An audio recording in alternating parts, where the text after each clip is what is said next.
De grosses œuvres ont été réalisées dans le domaine de l'assainissement et du drainage. Sujet d'actualité en cette saison des pluies où l'on parle d'inondations, d'éboulements et de nombreux dégâts. Pour le gouvernement ivoirien, il faut agir et très vite pour un cadre de vie assaini. Alors, des travaux ont été lancés à Abidjan comme à l'intérieur du pays. Mesdames et messieurs, bonsoir.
Eaux usées, inondations et éboulements.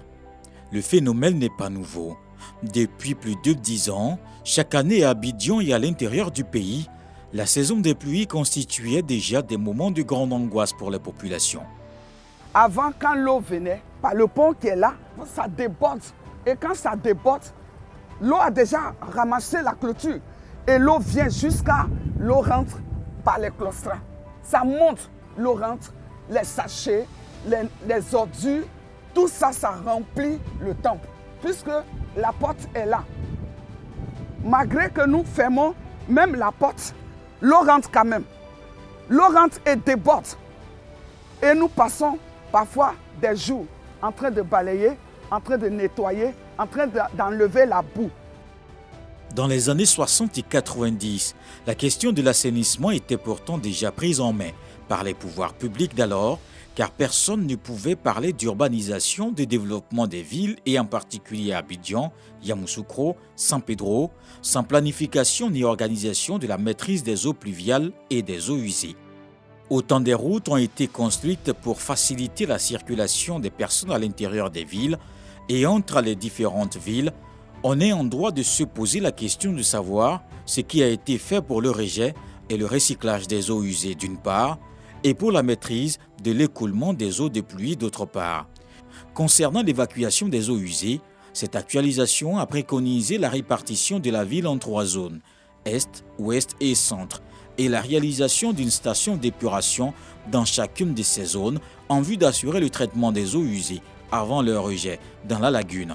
Le gouvernement ivoirien, soucieux donc d'offrir un cadre de vie sain aux populations, a inscrit au rang des priorités le secteur de l'assainissement et du drainage, avec pour objectif d'apporter des solutions durables aux problèmes d'assainissement et de drainage, notamment à Abidjan. C'est ainsi qu'à partir de 2011, l'État de Côte d'Ivoire s'est doté, sur financement de l'Union européenne, d'une étude institutionnelle et de politique sectorielle sur l'assainissement et le drainage, dans le but d'accélérer l'accroissement du taux de couverture nationale en la matière. Ces orientations politiques se sont articulées autour d'un nouveau cadre institutionnel, d'un cadre réglementaire amélioré, d'un cadre de planification clair, d'un effort d'investissement et d'un mécanisme durable de financement des coûts d'exploitation et d'entretien des infrastructures d'assainissement et de drainage. Cette réforme institutionnelle a abouti à la création en décembre 2011 d'une structure opérationnelle dédiée au développement du secteur, l'Office national de l'assainissement et du drainage, l'ONAD, à la mise en place des mécanismes de financement de cette politique soutenue par le Fonds national de l'assainissement et du drainage, créé le 28 décembre 2011, à l'adoption en 2016 d'une lettre de politique sectorielle d'assainissement et de drainage définissant les orientations, politiques et stratégies de développement sur la période 2015-2030 du secteur de l'assainissement et du drainage. Nous allons maintenant nous intéresser aux grands travaux issus du schéma directeur d'assainissement et de drainage. Pour le gouvernement ivoirien, donc, il fallait lancer des projets dans différents chefs-lieux de région. C'est le cas de la ville de Séguéla avec la réalisation de cet important canal d'inscription. Le drainage, c'est la maîtrise de l'écoulement des eaux pluviales au risque d'être inondées. Avant les travaux, à Séguéla, les riverains du quartier Rimé ont un passé qu'ils oublient difficilement. Quand ici, il pleuvait, dans la couleur remplie dans l'eau. Donc, on ne pouvait pas sortir, on ne pouvait pas rentrer.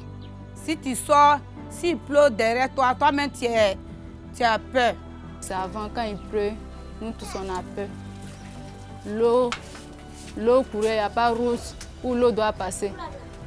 Quand il pleut comme ça, nous tous, on sort. Parce que notre cour, ça remplit de l'eau. Quand ça crée trop derrière notre cour. Donc tout le monde était prêt. Sur ce site, il y a plus d'1 an en arrière, il y avait un fossé naturel non aménagé. Une érosion régressive et éboulement prononcé de terrain, des habitations menacées d'effondrement et l'absence de collecteurs des eaux pluviales. Le diagnostic était alarmant. Le fossé était un terrain de jeu pour les enfants avec des risques de contamination et de maladies. Un de ces petits anges y a perdu la vie. L'autre jour, il pleuvait. Lui et puis sa main qui était au marché. Donc, sa main est tombée dans l'eau. L'enfant là est parti sur l'eau là. Donc c'est le lendemain, on a cherché l'enfant là. C'est le lendemain, on a gagné l'enfant. L'enfant là est déjà mort. Nous on prie Dieu, pour la n'est qu'à finir vite, ça a devenu propre. Nous tous on est sauvés. Il fallait donc lancer des travaux d'urgence pour aménager le fossé naturel par la construction d'un collecteur en béton armé afin de canaliser les eaux pluviales, supprimer l'érosion régressive et les éboulements de terrain afin d'assurer la continuité de l'écoulement de façon appropriée des eaux pluviales entre les ouvrages et traversées existants. On avait un éboulement de terrain sur ce site-là ici et les populations étaient vraiment inondées. Donc c'est dans cette optique que ce canal a été lancé. La largeur de ce canal est 4,50 m sur une hauteur de 1,50 m. Et le canal va se dresser sur un linéaire de 630 mètres. Les travaux ont été exécutés à 35%. Le fossé naturel est aménagé en collecteur en béton armé. Les eaux pluviales sont canalisées, les éboulements de terrain supprimés. La continuité de l'écoulement de façon appropriée des eaux pluviales est assurée et les populations vivent dans la quiétude. Dieu merci, quand ils ont commencé pour là, ça va maintenant. Les mousseries, ça va. Donc pour là, on remercie Dieu, ça n'a qu'à finir vite. Parce que ici, là, c'est devenu propre un peu.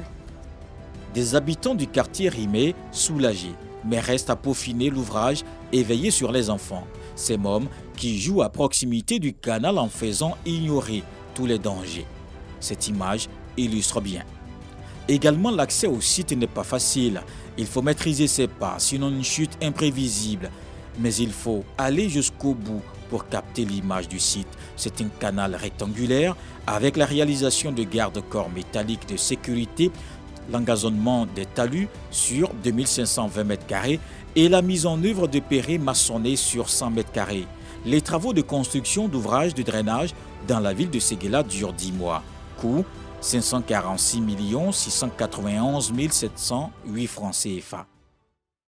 Nous vous avons présenté le volet drainage. Le second volet de l'étude s'attaque à l'assainissement. 3 stations de traitement de boues de vidange ont été réalisées dans 3 régions de la Côte d'Ivoire pour le moment. Le projet va s'étendre à toutes les régions de la Côte d'Ivoire. Regardez. Il est nécessaire de bien comprendre l'assainissement qui fait référence à la gestion des eaux usées que nous produisons dans nos ménages et lieux de travail. Ce constat a boaqué. Il est 10 heures. Nous sommes à Kennedy Extension, comme si tous les camions s'étaient donné rendez-vous pour déverser ces eaux usées noirâtres. Manque d'hygiène et de meilleures conditions de travail, vidangeurs et populations sont exposés. Regardez dans les conditions dans lesquelles nous travaillons. Aujourd'hui, l'environnement souffre. Pourquoi? Du fait de déverser sauvagement les eaux usées dans la nature. Ça entraîne aujourd'hui beaucoup de moustiques au niveau du site de dépotage. Cela a un effet négatif sur la population qui peuvent contracter des maladies. Aujourd'hui, il y a le paludisme qui fait son effet. Donc à travers ces eaux usées qui sont déversées sauvagement, qui ne sont pas traitées, cela a de graves conséquences sur la population. Ce site à l'air libre, situé à 5 km de la ville, sera remplacé par la station de traitement des boues de vidange à Bouaké. Les travaux ont démarré en 2018. Description des travaux réalisés. Terrassements généraux avec un remblai, débroussement de l'emprise 2500 m², enlèvement des ordures 4000 m3, déviation des eaux, remblai compact provenant d'emprunt 25 875 m3, construction de 2 regards de visite, construction de 100 ml de dalo 100 x 100, construction de plateformes de chaussées en béton armé, protection des talus par enrochement, engazonnement des talus. Alors, comment sera géré des boues de vidange issues des fosses septiques et des latrines dans la commune de Bouaké, une ville de plus de 700 000 habitants? Voyons à la loupe. Les camions arrivés ici déversent leur contenu dans ce bassin. Je vais parler des eaux issues des fosses septiques. Une fois le contenu déversé, cette quantité va passer au travers d'un dégruyère, qui est le dégruyère de maille 20 mm.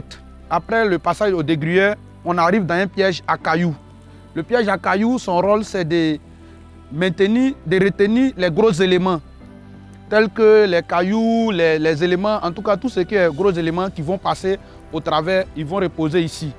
Et après ça, le surnageant, ça veut dire l'eau simple va verser dans ce bassin, qui est la fosse d'observation. C'est à partir de cette fosse que l'opérateur sur le terrain va regarder la qualité de ces eaux. Si ces eaux répondent aux normes techniques de la station, on va passer maintenant à l'étape de l'ouverture des vannes. Une fois la qualité des eaux validée, l'opérateur passe à l'ouverture des vannes. Il ouvre cette vanne pour permettre à l'eau de vider la fosse d'observation. Et cette eau va passer au travers de ce canal, qui est équipé aussi de 2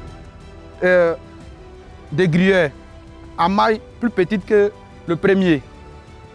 Donc, une fois les eaux dans le canal, on est ici. Vous voyez qu'on a 2 modules. Quand c'est ce module de ma droite qu'il faut mettre en service, on ferme la vanne du module de la gauche. Et les eaux sont déversées ici, dans ce grand bassin qui est appelé le bassin de sédimentation ou le décanteur.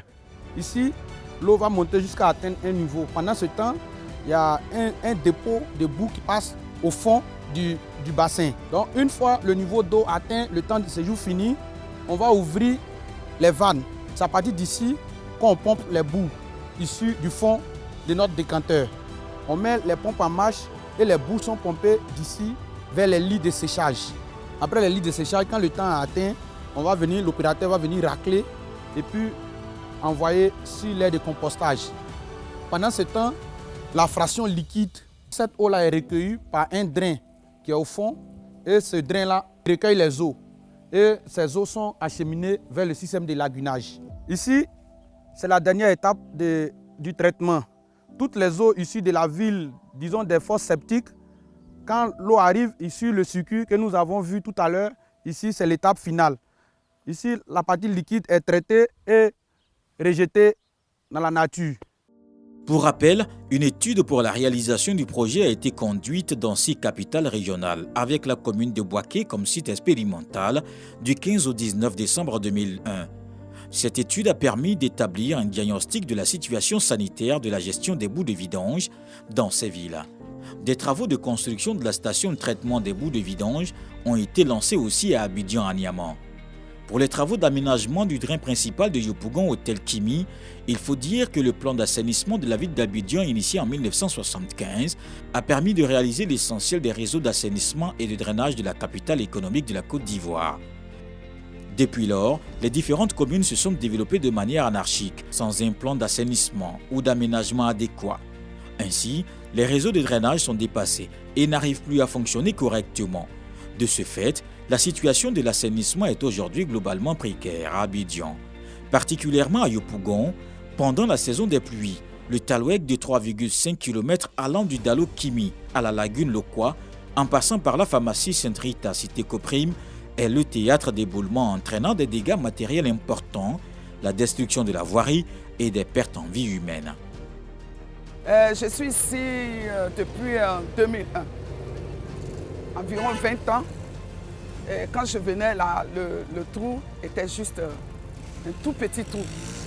Un tout petit trou. Donc j'ai mis ma clôture jusqu'ici là. La clôture arrivait là. Et la pluie a commencé.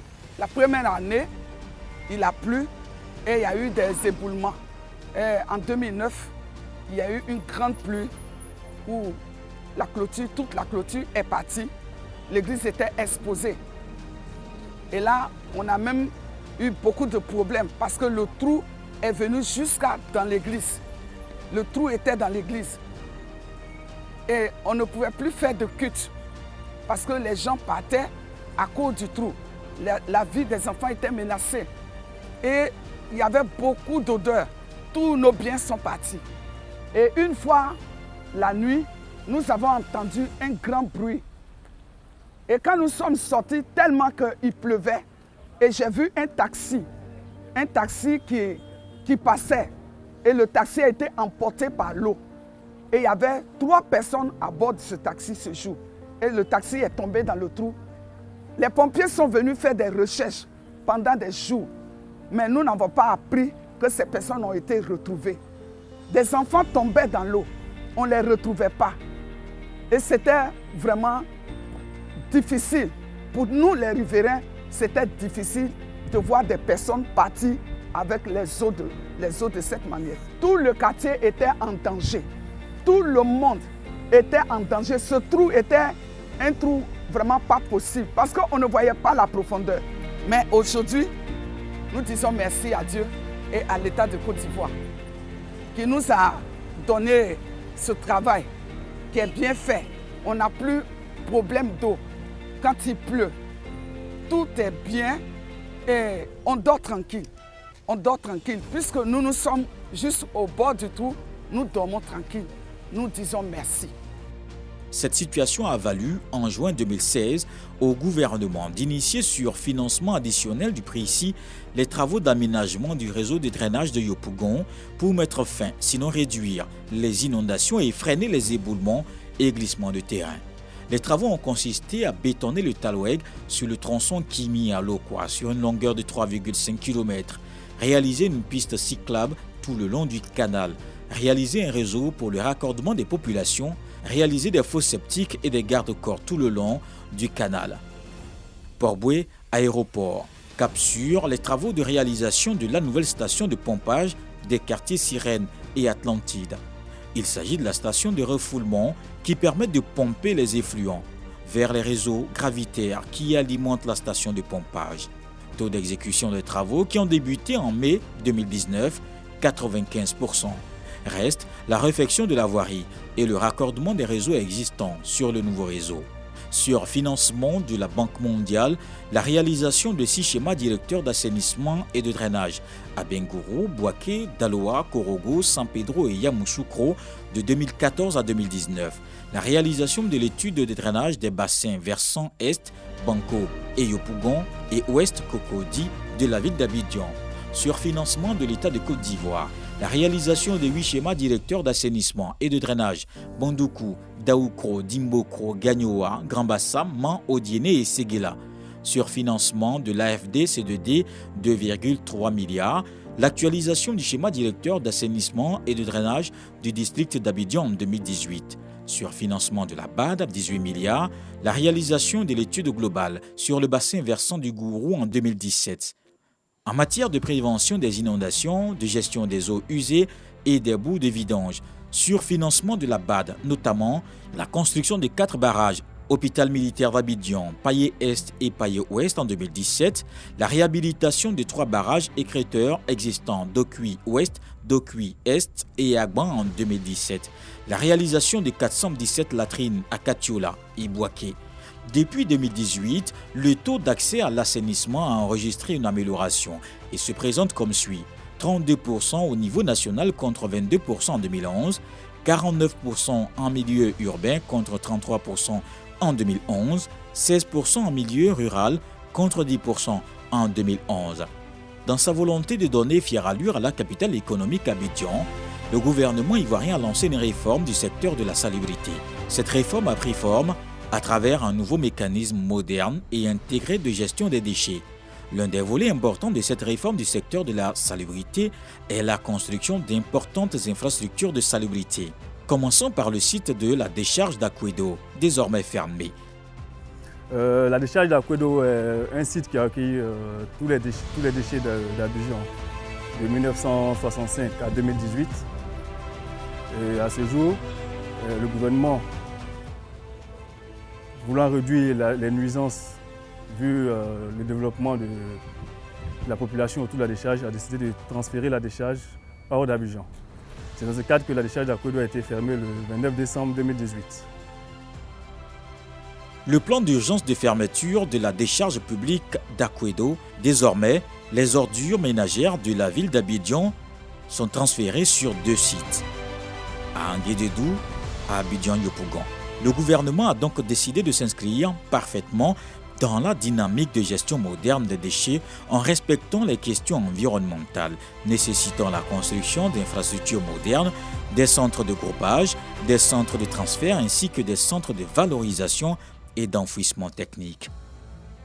Ces 2 centres de transfert permettent de conditionner les déchets qui sont collectés dans les ménages et dans les différents quartiers, dans des conteneurs plus grands afin de les acheminer vers le site d'accueil technique de Kosiouin, sur l'autoroute du Nord. Ce sont des ouvrages de grande performance qui vont contribuer au respect de la qualité de vie des populations et générer environ 5000 emplois directs. Alors, les centres de transfert sont des sites modernes de transit des déchets.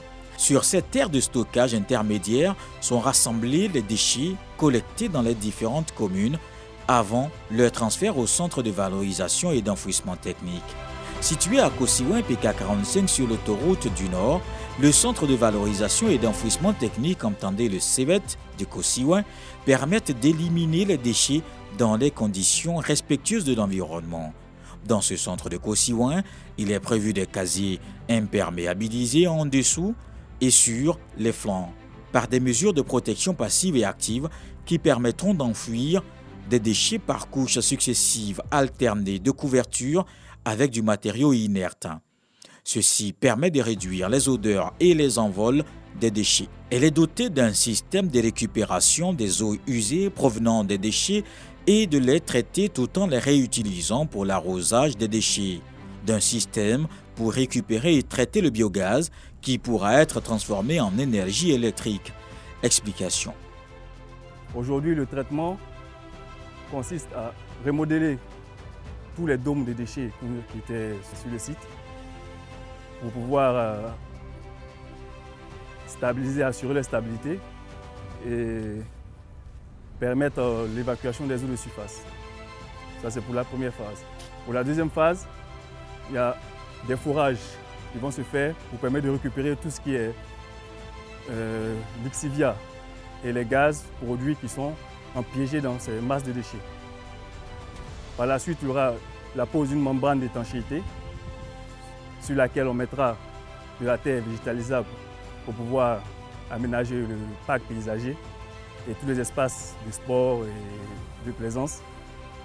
Et tous ces réseaux de puits, de forages qui sont réalisés, il y aura un captage du biogaz et du lexivia qui sera conduit vers une plateforme de cogénération pour une valorisation, un traitement afin d'assainir et réduire toute la pollution qui se déverse dans la lagune à ce jour. Donc d'ici peu de temps, un joyau va naître en plein cœur d'Akwedo. Au regard de la croissance démographique galopante du district d'Abidjan, la saison des pluies vient rappeler douloureusement à quel point les inondations constituent une catastrophe. À cause de la récurrence de ces inondations dans le district d'Abidjan et vu l'importance des pertes en vie humaine ainsi que des dégâts matériels qu'elles occasionnent, le gouvernement a organisé un atelier de réflexion sur les causes de ces inondations. Le Conseil des ministres, en sa séance du 13 mars 2019, a relevé les problèmes identifiés et adopté les conclusions. Ces problèmes sont entre autres l'occupation anarchique des emprises des ouvrages d'assainissement et de drainage existants par certains acteurs socio-économiques, la construction de bâtiments d'habitation ou de commerce sur les réseaux et ouvrages d'assainissement existants ou projetés et sur leurs emprises, la prolifération des dépôts sauvages d'ordures ménagères sur les talus et dans les lits mineurs des talweg. Ce cas d'incivisme dans certaines communes d'Abidjan laisse perplexe et pourtant, il y a eu des travaux d'évacuation des eaux usées qui ont été effectués. Mais malheureusement, les caniveaux sont devenus des décharges à ciel ouvert. Les politiques nationales du gouvernement autour de l'assainissement ont ressorti l'ampleur des problèmes que pose l'accroissement de la couverture de l'assainissement dans le district d'Abidjan et dans les principales villes de l'intérieur du pays. Pour le gouvernement, toutes les parties prenantes, y compris les populations elles-mêmes, doivent prendre conscience de la nécessité d'un changement de comportement. Après notre périple à l'intérieur et à Abidjan, où nous avons vu des infrastructures de gestion des déchets, nous avons également vu des ouvrages d'assainissement et de drainage. Maintenant, nous sommes sur un site de transfert de déchets avec le directeur général de l'assainissement et de la salubrité. Avec lui, nous allons faire le point, mais surtout nous allons parler des préoccupations soulevées par les populations. Monsieur Ouattara, au plan national, quel est le point des investissements? En termes d'assainissement, l'État aujourd'hui a fourni beaucoup d'efforts pour la construction des ouvrages de drainage. Et aujourd'hui, il y a un investissement à travers des programmes. Nous avons 4 programmes majeurs, notamment le bassin de Gourou, notamment le PATSAD, notamment le projet d'assainissement et de résidences urbaines. Ça fait un volume d'investissement de près de 200 milliards que l'État entend mettre en œuvre pour pouvoir juguler la question de l'assainissement sur tout le territoire national. Et l'État ne s'arrête pas là, parce que l'assainissement aussi, il y a le côté des eaux usées. Et également la défécation à l'air libre. L'État a mis en place le programme spécial du gouvernement qui permet de prendre en charge tous ceux qui n'ont pas droit à cet assainissement collectif et pour développer l'assainissement autonome qui permet de prendre en charge et de limiter la défécation à l'air libre dans les zones rurales du pays. Justement, dans le domaine de la salubrité, quels sont les défis qui restent à relever? Les défis sont énormes et l'État au plus haut niveau en est conscience. Déjà, le secteur de la salubrité est une priorité pour l'État. Vous savez que nous sommes quittés un peu de loin. Déjà en 2018, l'État a mis en place la nouvelle politique de gestion des déchets et cette politique a démarré déjà à Abidjan avec un investissement énorme. Et ça a permis déjà de créer de nouvelles infrastructures de gestion des déchets, d'améliorer le cadre de vie avec du nouveau matériel, avec la création d'emplois. Et cela a permis vraiment d'assainir le cadre de vie à Abidjan. Mais l'État ne s'arrête pas qu'à Abidjan. Les autres villes de l'intérieur du pays ne doivent pas rester pour compte. Et l'État aujourd'hui déploie la même politique à l'intérieur du pays. Et les études pour la réalisation de cette politique pour les villes de l'intérieur du pays sont en cours. Et vous verrez à court terme, les mêmes investissements, les mêmes infrastructures seront à l'intérieur du pays avec la création des emplois. Monsieur le directeur général de l'assainissement et de la salubrité, nous allons maintenant faire un bilan des travaux réalisés sur le plan national. Le bilan à mi-parcours, il est très important aujourd'hui en termes d'investissement. Il faut savoir que la politique a pris à cœur le secteur de l'assainissement et de la salubrité. Et aujourd'hui, c'est des secteurs qui sont devenus prioritaires dans le développement de la Côte d'Ivoire. Et l'État a déployé les moyens de sa politique en termes d'investissement. Et vous avez vu qu'il y a beaucoup de programmes qui sont développés. Et cela permettra aujourd'hui, à court et moyen terme, de juguler vraiment l'épineuse question des drainages, des inondations sur le territoire national. En termes de salubrité, vous savez qu'en dehors d'Abidjan, aucune ville de l'intérieur du pays n'a des infrastructures adéquates.